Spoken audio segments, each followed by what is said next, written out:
I heard there was this podcast, yo, about something funny like wrestling and so. And you really care about wrestling, don't you? There are drop kicks and leases all over the board, and then something called the Wrestling Hall. It's a super duper fun podcast about wrestling. That wrestling show. That wrestling show. That wrestling show. That wrestling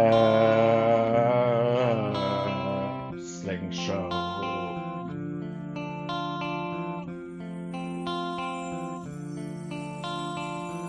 Well, Fro and Bill and maybe a guest or two is here to hold your hand and guide you through a podcast about wrestling.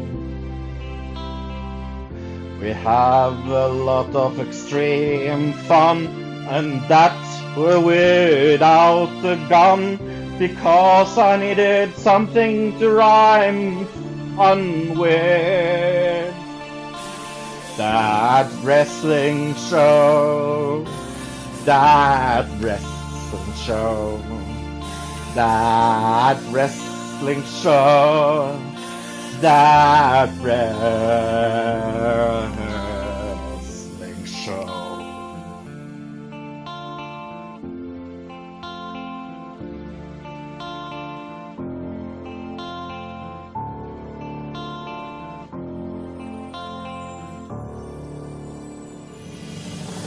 Well, sit your behinds gently down and listen to our podcast sound, and try to guess this week's pro question.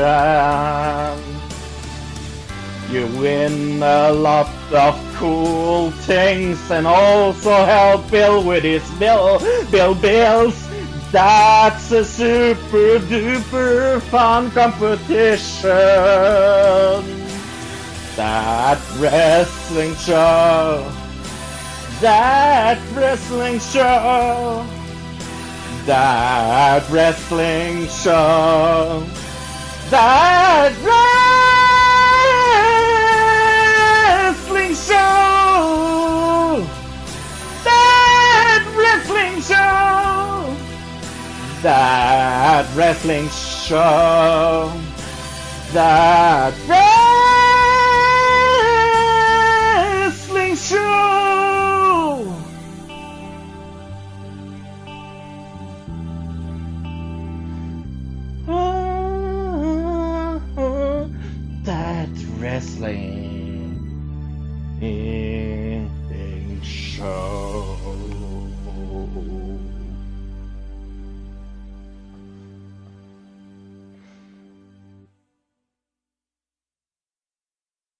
Bill. I'm Bill, that is chill, and welcome to our show that is called That Wrestling Show. The guy that helps me, his name is Fro. Now, Fro don't know that this is a show, but this is a show that's just for Fro. Hello, Fro. How do you know?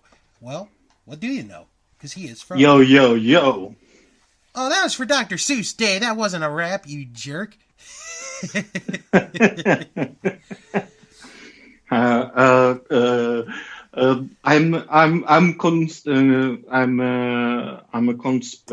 What do you call it when somebody is in a different town?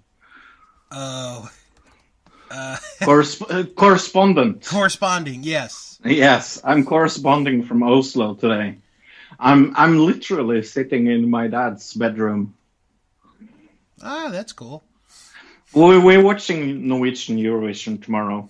Oh, does that start up? Yes, the finale of the Norwegian Eurovision is tomorrow, so I'm with my dad.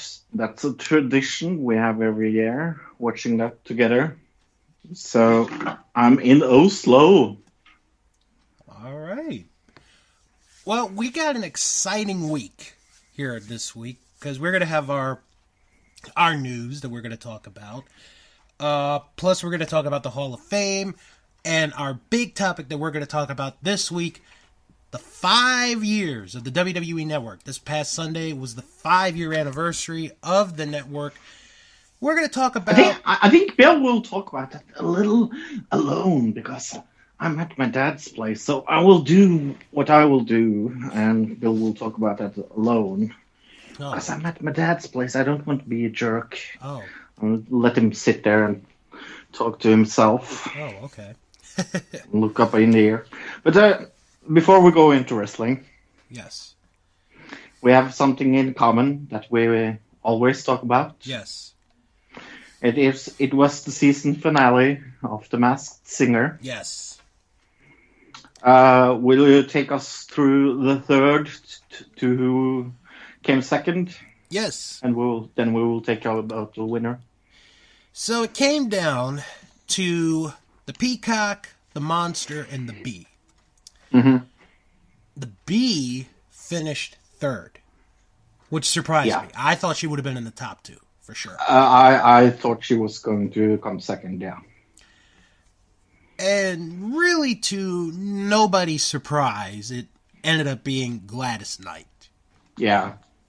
That was pretty much a... I mean, it was so obvious. Yeah. And then the runner-up was the Peacock. Mm-hmm. And the Peacock happened to be Donny Osmond. Yeah, and I wasn't surprised by that either.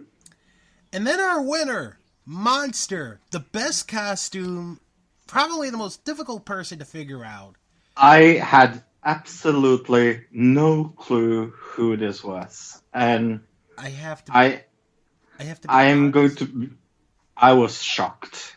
I have to be honest with you. I didn't even know who it was when they took the mask off. Really? Yes, I feel so bad. You're American. I know. I know. It's like, oh my God, it is T-Pain. T-Pain. But my God, what a voice that man has. I was so flabbergasted that the man behind, I would call it, T-Pain was the creator of This Like You Sound If You Have an App. I'm sure the T-Pain app is still there and you can talk into it and it's like auto-tune. Auto-tune and T-Pain go hand in hand. Mm-hmm. But that man has a voice of an angel. Oh my God, what a voice. I was genuinely shocked. But yes, my pick to win it all, won at the end, and I was happy. But it was fun. Oh God, yeah, it was fun. So much fun. I can't wait for season 2. Yeah, they will have a season 2. Yeah, they well, we talked about it a few weeks ago that they had been renewed for a second season. So Survivor is back, so that is cool. Nobody from WWE is in it. Yeah, nobody this year. Still, Survivor is back for the 2000 time episode. Or something. I have no clue what season it is now, but it's up there. Yeah. But yeah, let's talk a little about Raw. No. Fro, we gotta talk about the best news of the week. Oh, okay. Better than Raw. Better than anything in the world of wrestling. Oh. So, as I last left you on our Eagle soap opera. Oh my God, this again. This is captivating shit, Fro. How dare you? No. Well, let me just give you the short version. Mm-hmm. Liberty, the female eagle, left the eggs. Yes. They're incubated. Yes. And she left with another male eagle. Mm-hmm. So it's like, okay, this is the end of the story, right? You'd think that. But 2 days ago, 2 days ago. Justice returned. He lives, Fro. He lives. Mm-hmm. Justice is alive. Too bad Justice is not alive in America. Who cares? That bird is back. I hope he kicks that other eagle's ass and he takes his woman back with him. All right, there we go.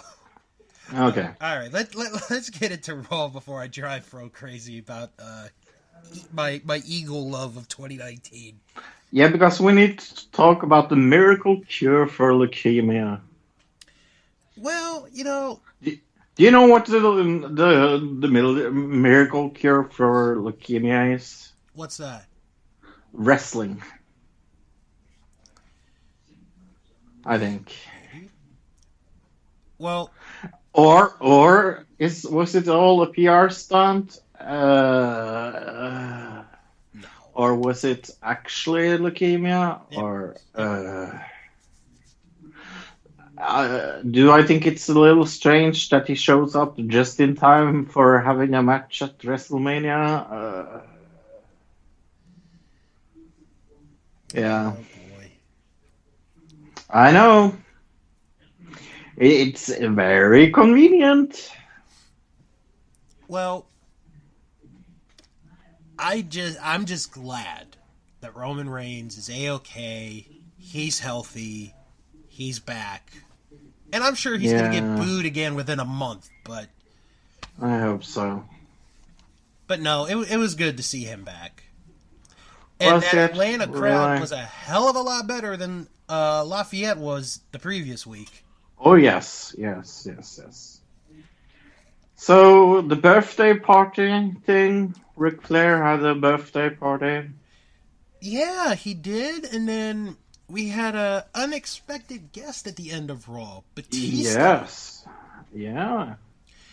Was it unexpected? Yes. Was I shocked? Not really, but I really, really, really like this angle because it's part a shoot and part not. All right, let me hear where the shoot comes from. Well, the thing is, like, not that long ago,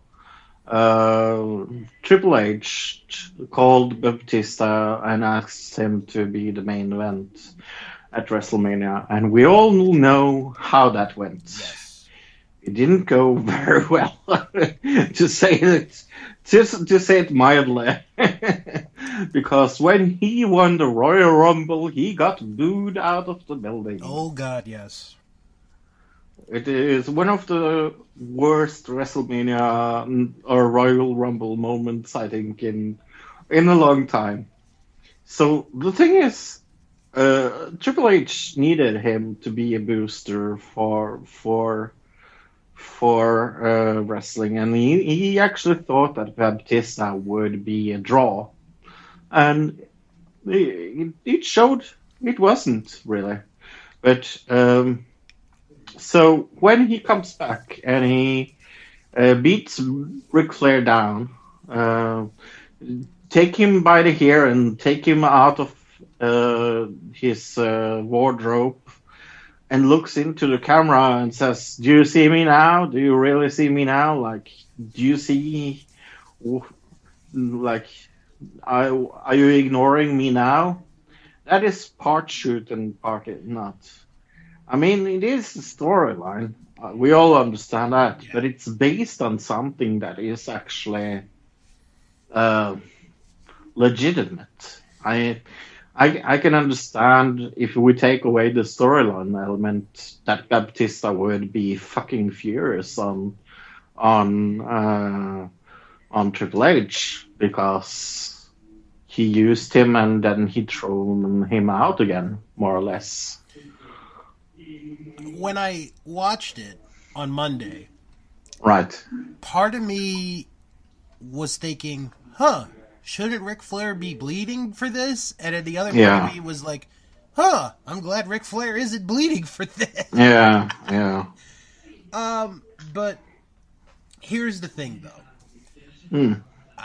I think the smarter fans, like you and I, going into that Raw, we knew that birthday party was going to be used as a story for something, yeah. For something, exactly. Yeah. Oh, yeah, definitely. And I know for me, I thought for sure, pardon me, I thought for sure it was going to be Becky Lynch. Yeah, me too.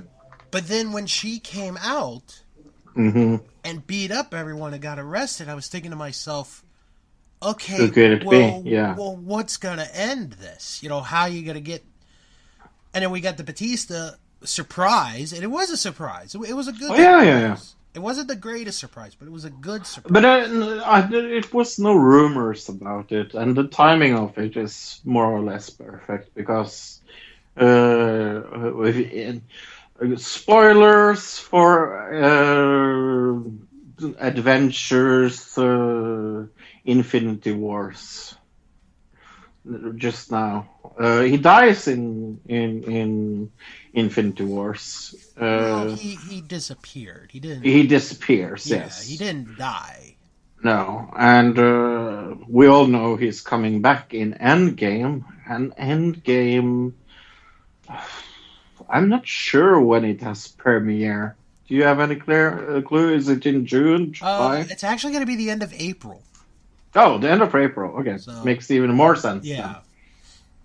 So the thing is, WWE is doing something very, very clever here. They're using Batista at the right moment.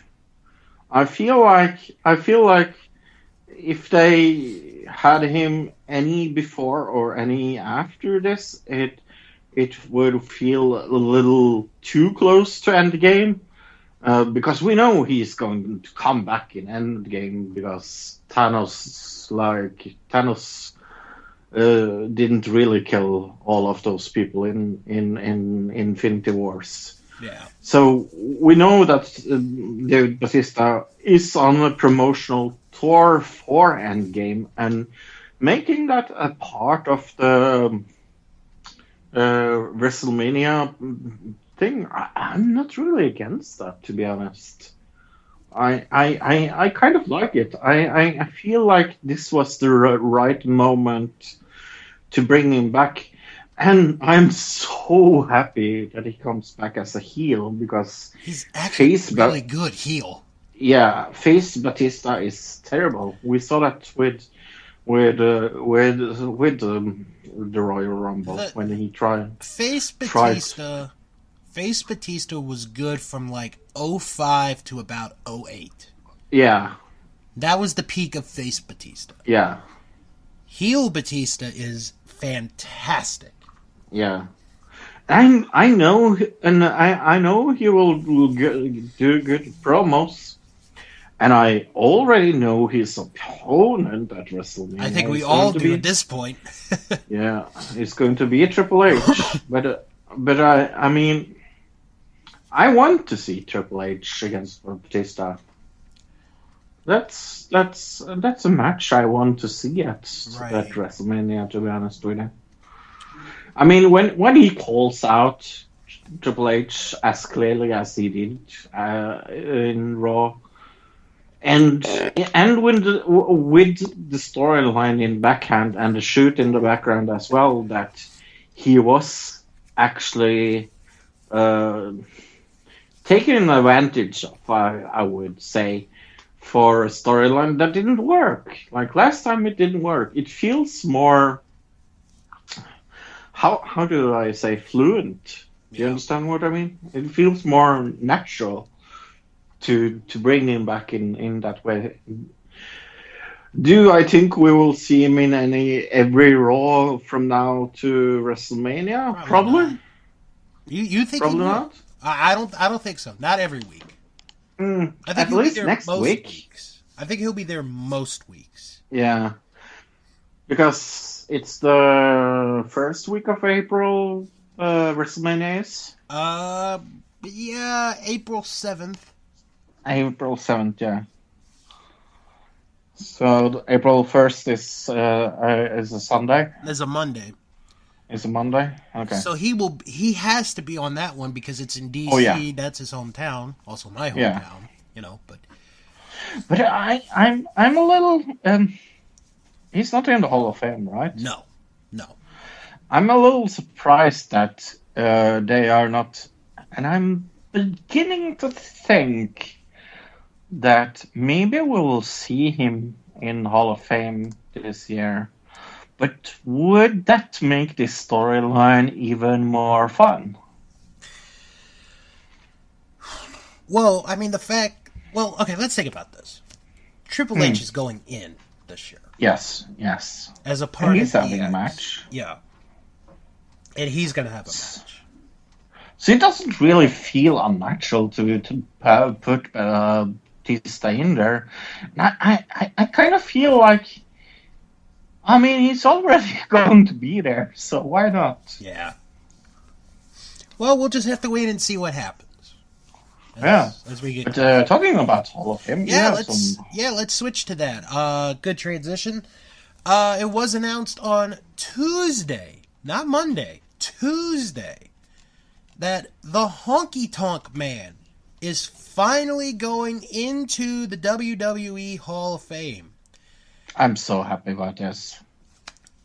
I think there's probably some people who, when they heard this, were probably surprised and were like, "Really? He is not in?" Well, Yeah, I know. well, I know.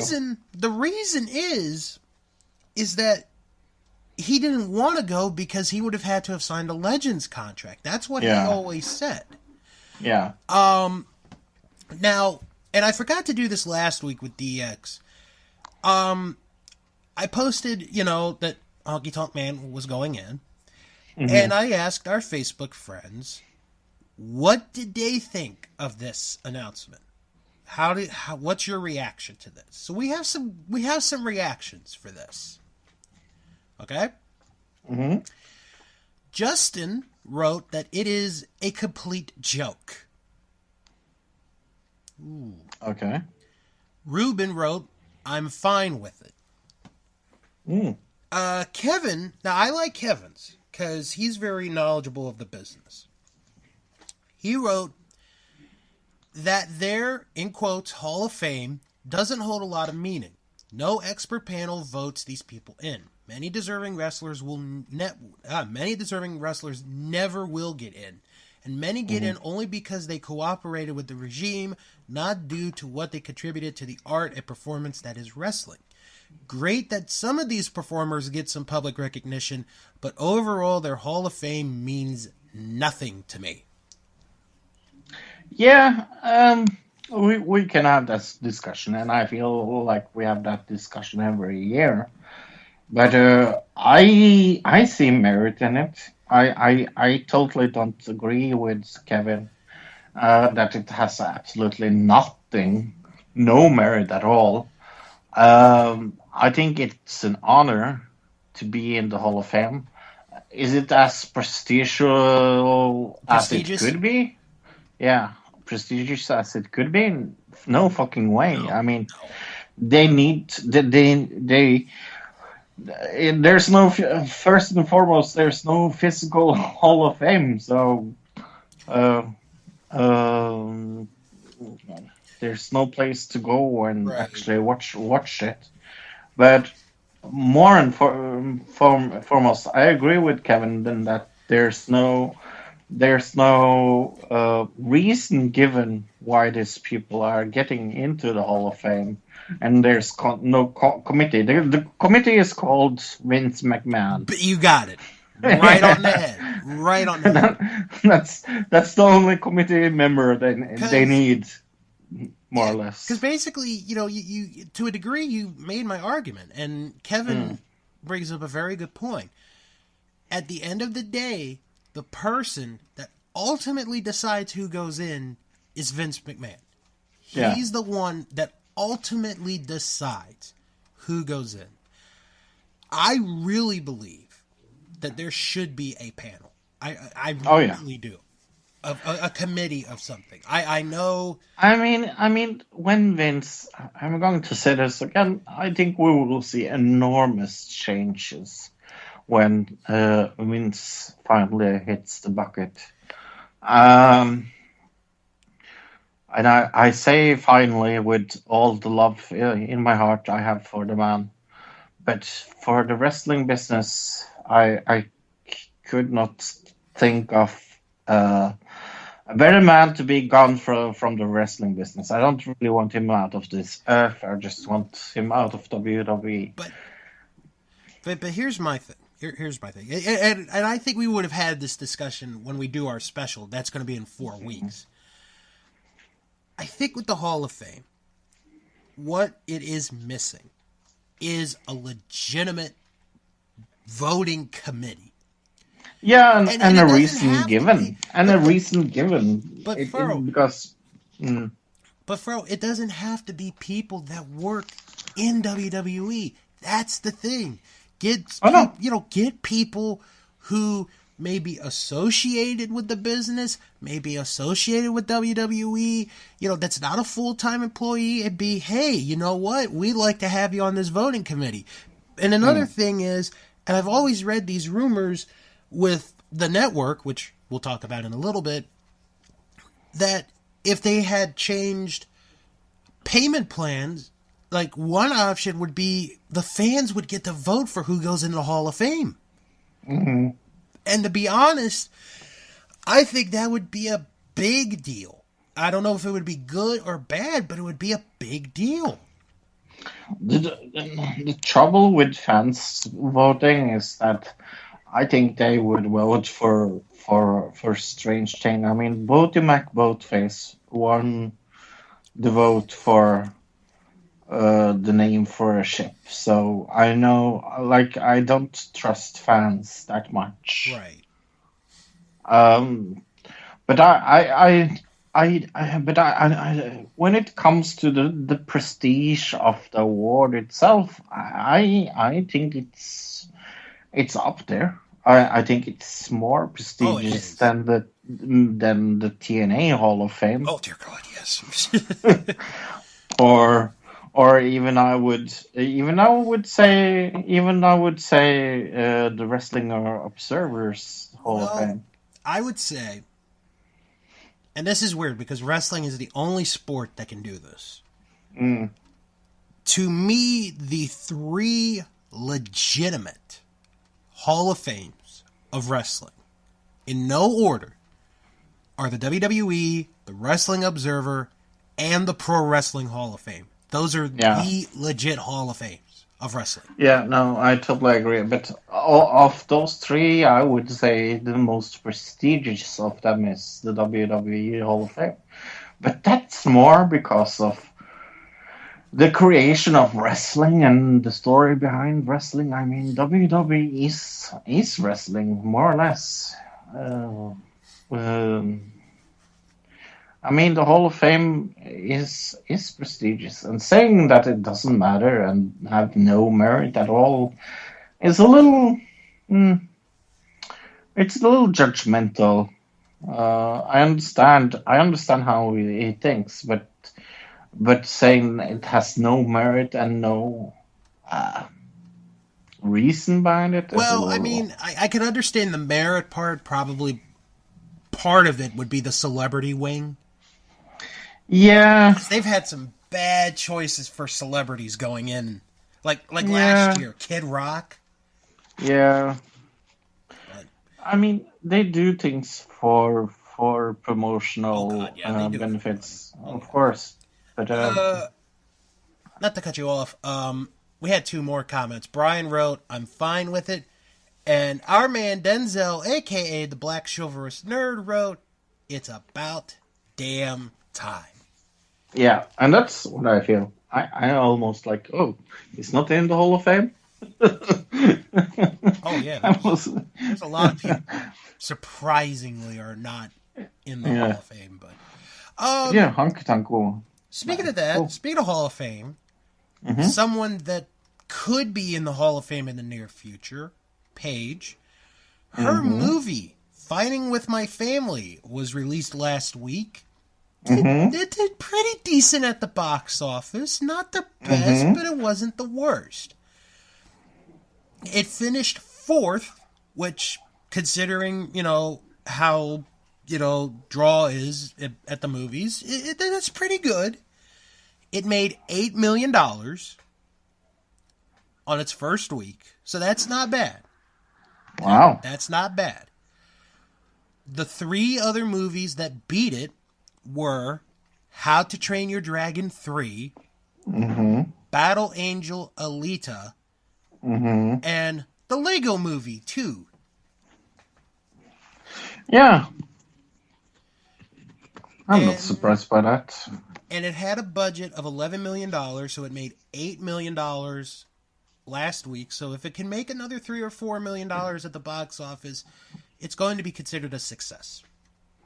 I mean, it's not like the WWE has used a lot of money in this production, and I think they used their one favor to get The Rock in. They went to The Rock and said, "You're going to be in this movie," and The Rock said, "Oh, okay." Oh boy. Let's see. What else is there to talk about? Because I really want to get into the network thing, because I think that's a fun conversation we're going to have. Madison Rayne. Madison Rayne is no longer with Ring of Honor. It was only because of creative differences, but she left on good terms. So yeah. I wouldn't be surprised if we see her in a promotion that's elite real soon. Yeah, I was just thinking about that. Or could return to TNA. Could be. Oh, and we do have, Fro. We talked about this a few weeks ago. The final 2 entries for this year's Super 8 tournament. Oh, cool. For those of you who were not around when we talked about it at first, the theme this year is 2nd and 3rd generation wrestlers are the participants in the tournament. To give everyone a quick recap of who is in are already announced for the tournament: Brian Pillman Jr., Colby Carino, Ross Von Erich, Marshall Von Erich, Timothy Zabisco, and Lance Anoa'i. So the final 2 competitors announced for this year's Super 8. One of them you might know, Fro. Wes Briscoe. Remember Wes from Impact days? I do. He is in the tournament. He's the son of Gerald Briscoe. And Leland Race, the son of Harley Race.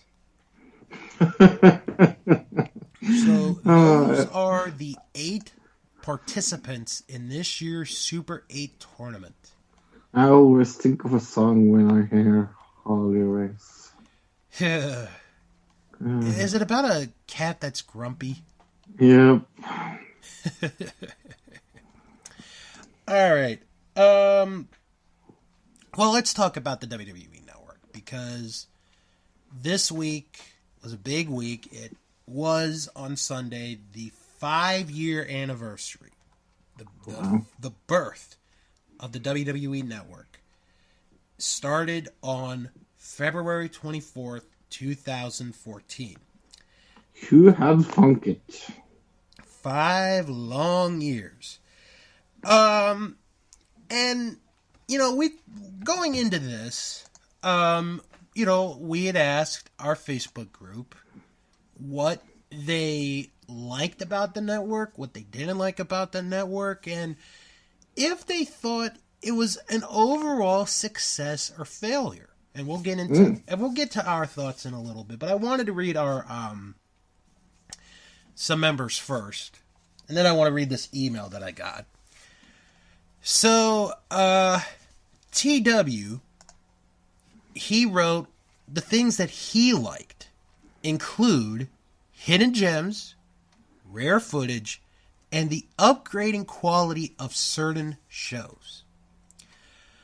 The only thing he hates, and I have to agree with him on this, the edits.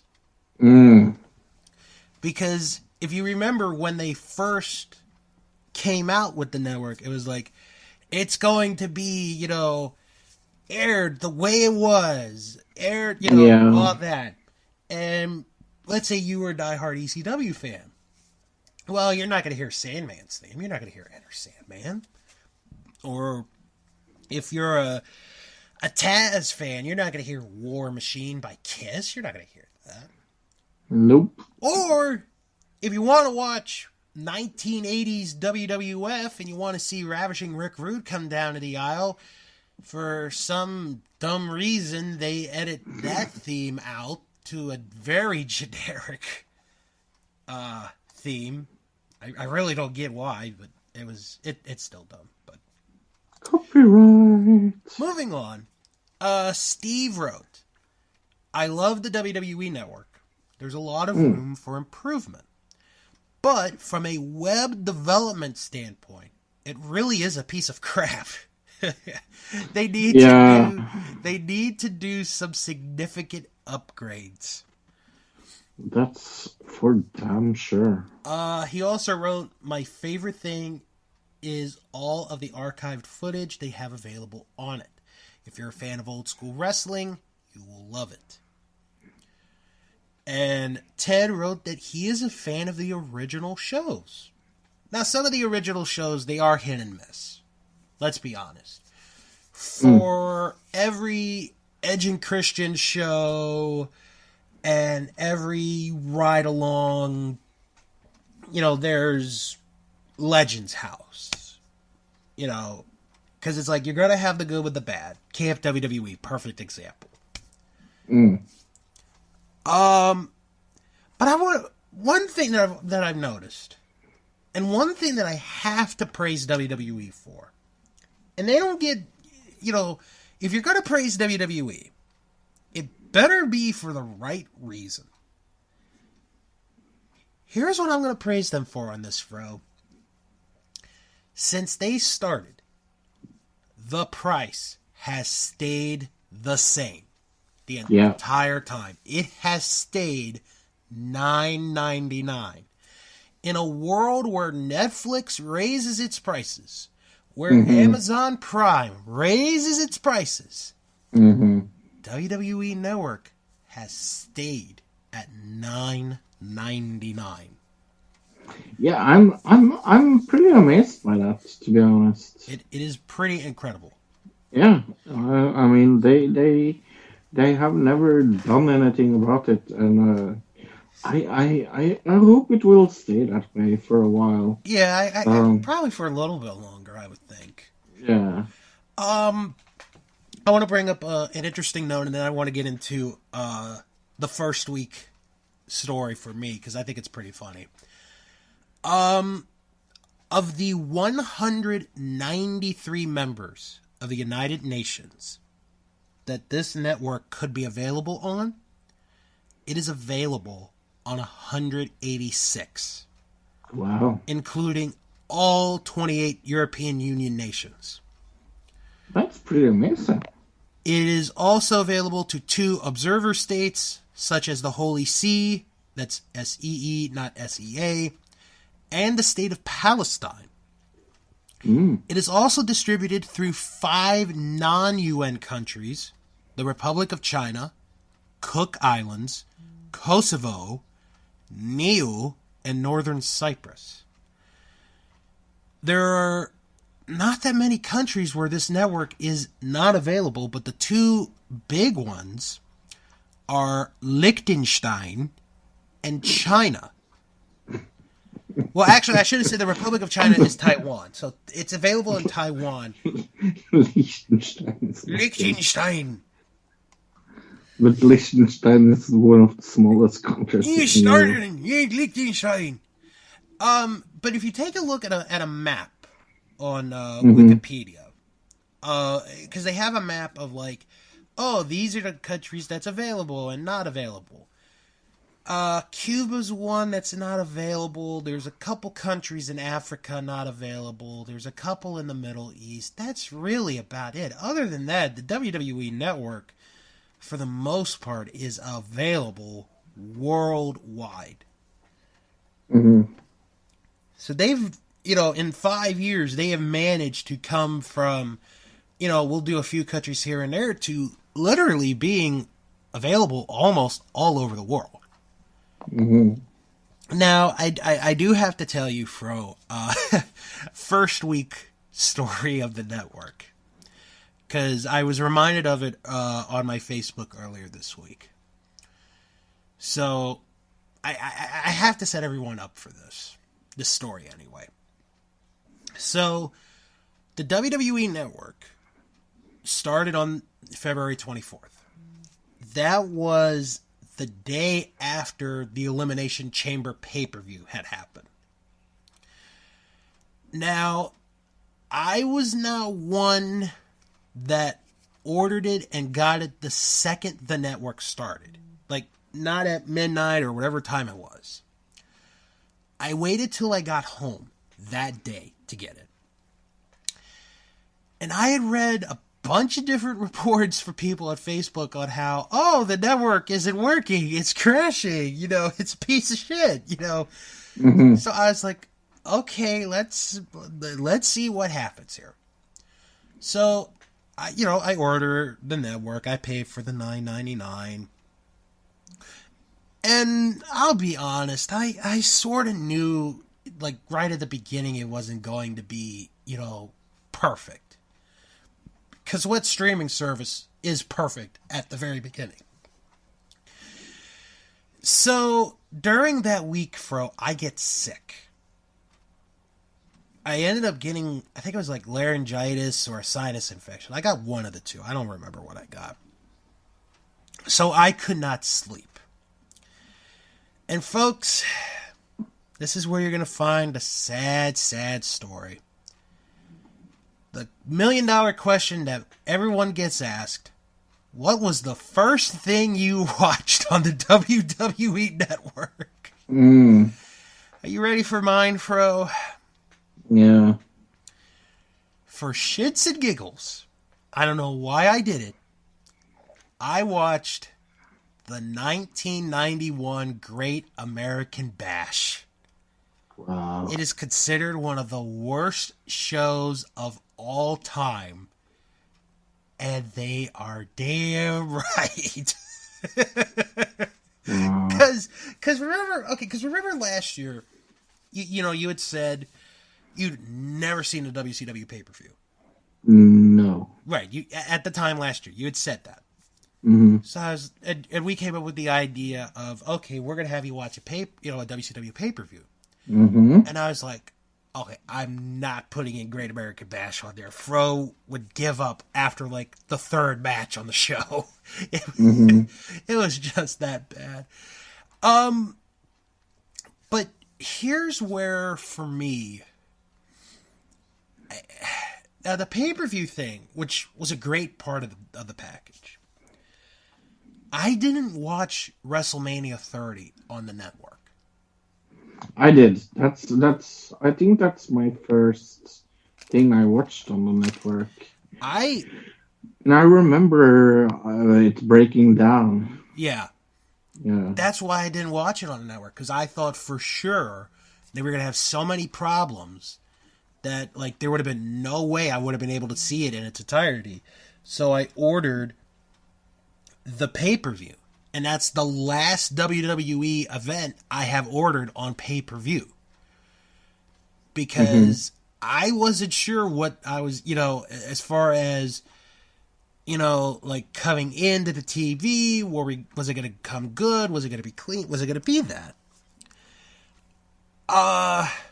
So after that, I watched all the pay-per-views. I think in the 5 years that they've done live pay-per-views, I've missed like 2 or 3 in 5 years.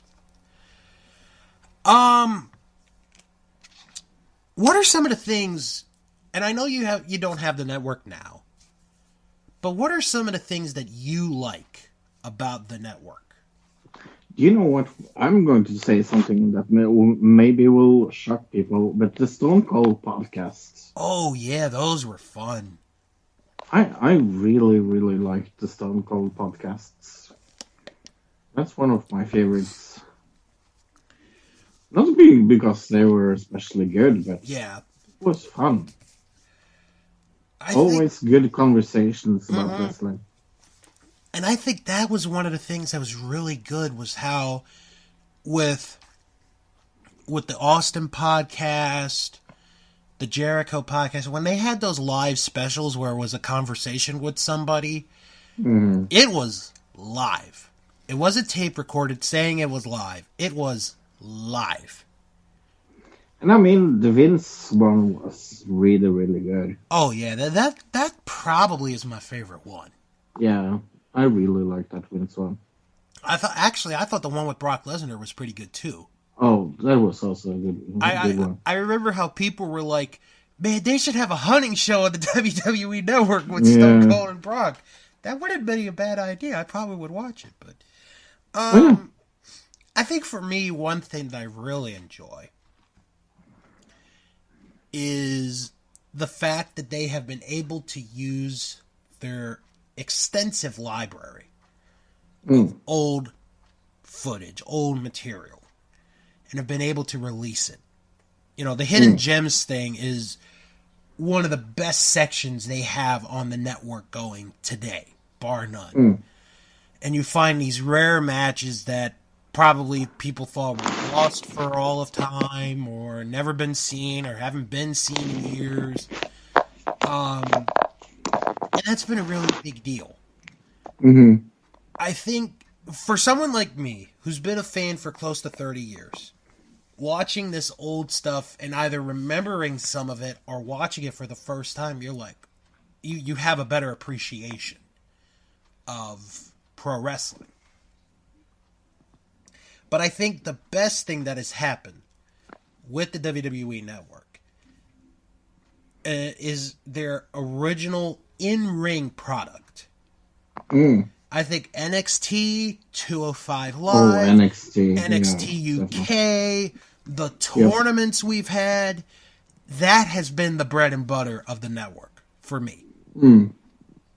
Because without that, you know, Especially NXT. oh Without God, yeah, NXT, there would be no network. I will exactly. actually go and say that. It really wouldn't. Well, Now,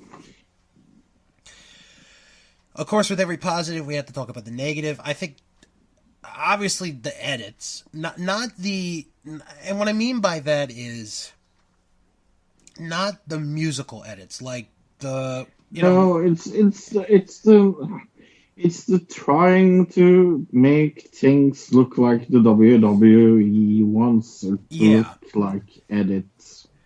Like their thing about the attitude area is one of the worst things I have ever seen on the network. right.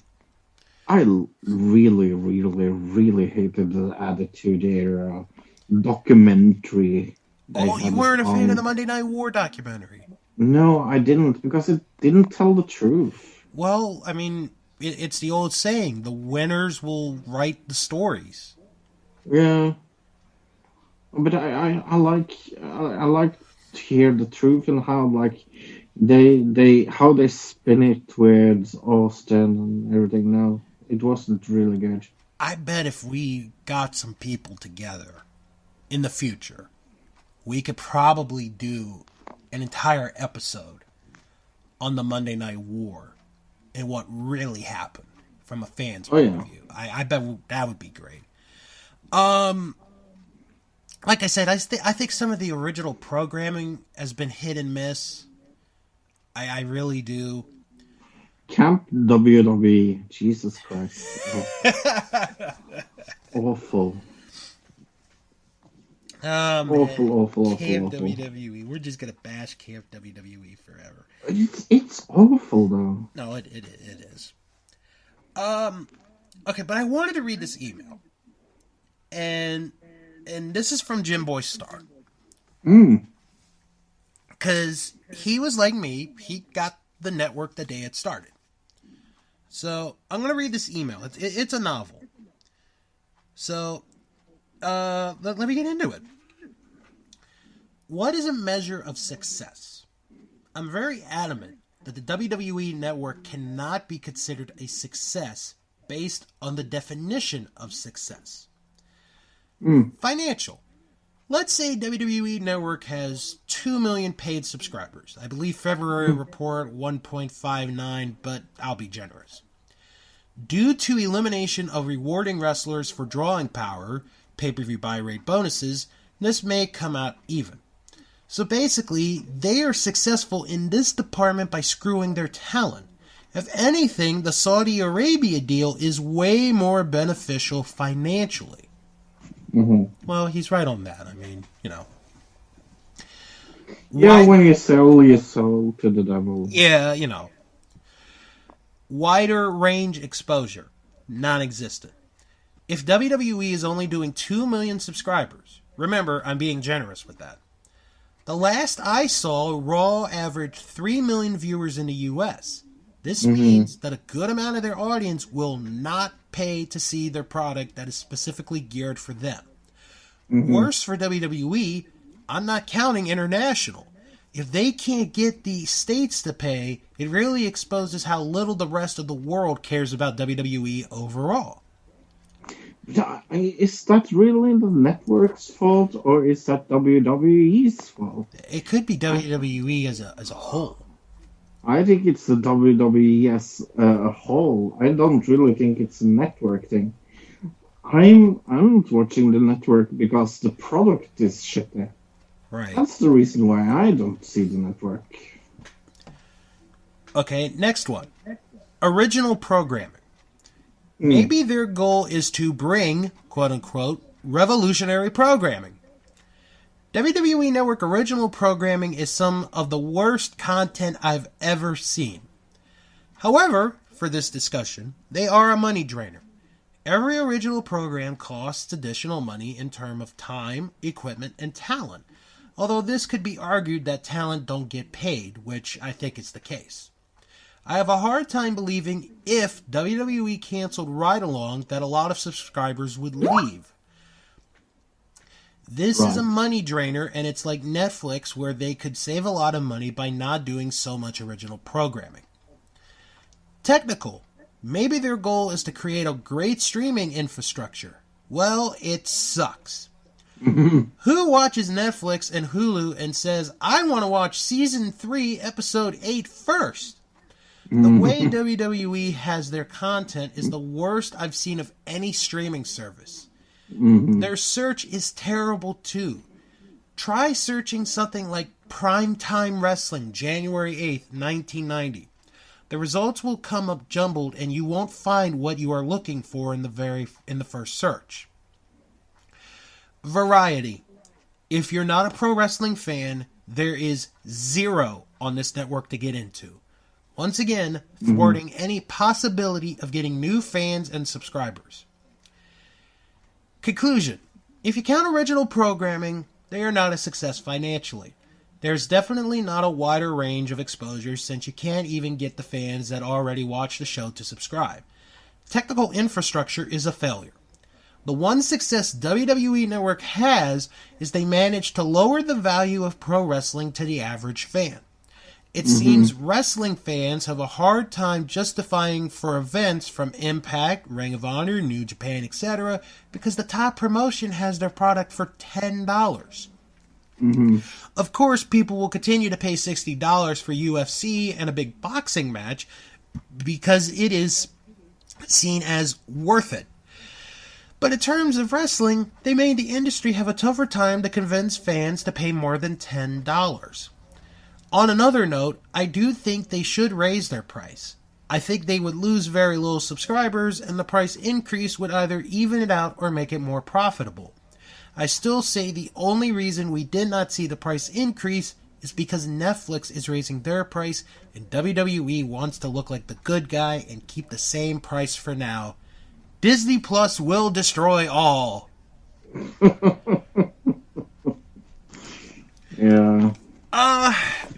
I know Jim and I, we've had this discussion in the past, and we'll wrap this up real quick, because I know Fro's got to get ready to be a good son. I think, at the end of the day, it comes down to what do we, the fans, think is a Mm-hmm. success and what's a failure. I think, if anything, the biggest success from the WWE Network coming is how many dozens and dozens of other wrestling streaming services there are now Yeah. today. I mean, it almost feels like it was the Netflix for wrestling, Right. and then suddenly everybody understood how important it is to have a streaming service. Exactly. Without the WWE Network, I will tell you this: New Japan Wrestling service would not be as popular as it is I without think the WWE Network. I think without WWE Network, the only way people would be able to watch New Japan is through videotape Yeah. trading. That's the only way. Yeah. You know, it's weird to think about how much WWE used money in the correct way and in the correct time, Yeah. and now is benefiting. Is the network a success? I would say it is. I don't agree that 2 million subscribers is uh, not a success. I think the WWE Network wish they had more subscribers, but who again who wants to subscribe to shit?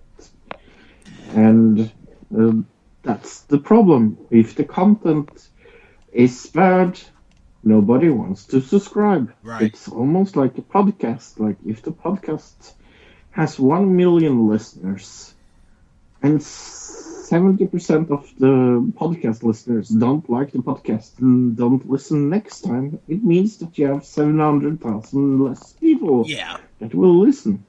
So it's not only about numbers. It's something that I've been aware of lately, that it's the quality and not the quantity that counts. Oh yeah. At the end of the day, if the quality is good, then you're going to have you're going to watch it. If it's not, then the quantity is going to go smaller. It really is. Like, I wish TNA had a streaming service that was good. Well, we keep dreaming on that. Yep. I would totally subscribe to TNA. Oh, I probably would if they had a good streaming service, but unfortunately they don't. No. All right. Well, I honestly I think the network is a success. If they change prices, I'm gonna still be subscribed to the network. I just am. Yeah. More of the old content for me than anything. Yeah. All right. Why don't we get into our plugs here? If you have any questions or comments, send an email, wrestlingman@thatwrestlingshow.com. Follow the show on Twitter @WrestlingShow11. Don't forget to join our Facebook group, That Wrestling Show Fan Group. You type that in the search bar and you are good to go. Add yourself and you're in. And if you can't find us, it's okay. Click on the link below in the description box and you are right there. Check out the website, thatwrestlingshow.com. Visit the Patreon page, patreon.com/Bill's World of Podcasts. Now, And thank you to Scuba Steve. Thank you again. Now, Fro, I read a little rumor that you guys had an interview this week on another Digital Citizen.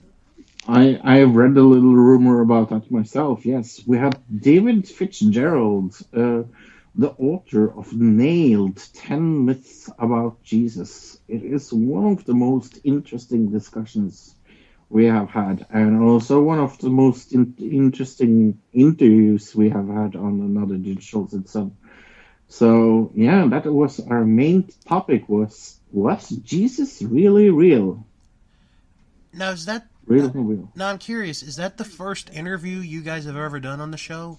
No, we have had 2 interviews before this. We had an atheist that we talked to, and we also had Ian on the show we interviewed him about his views on Trump and things like that. But this is the first author we have had, and it's something I don't want to say too much, but it's not going to be the last. All right.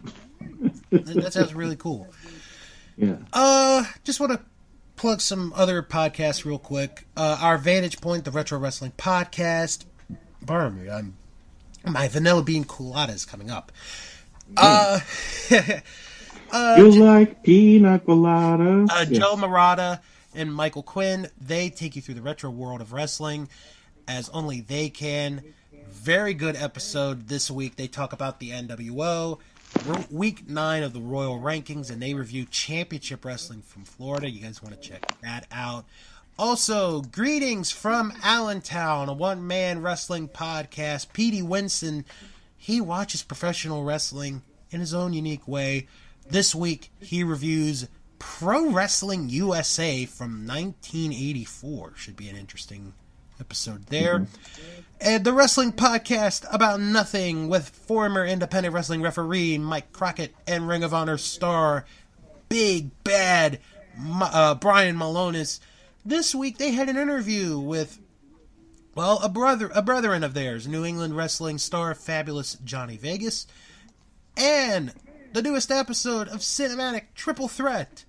This time around, it is a triple threat match of the Back to the Future trilogy.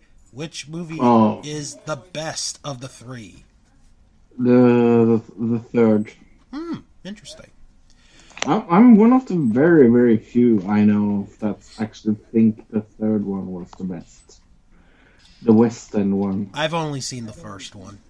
Oh my god! You heathen. Oh man, I was in trouble for years for not seeing the first one. So now that I've seen the first one, next week we're gonna preview WWE Fastlane. We're gonna give our predictions to that. Probably more talk. Oh, I totally forgot that was a thing. We're gonna have more talk on the Hall of Fame next week, and so much more. Everybody have a good, safe weekend. Have fun. Be safe wherever you are. When you are done, come back here next week for another episode of That Wrestling Show, the only podcast where all pro wrestling matters. And as always, remember that looking in each other's eyes, playing piano at Oscar doesn't mean that you have had to have had sex. That's actually pretty true. I agree with that. Mm-hmm. Bye. Bye.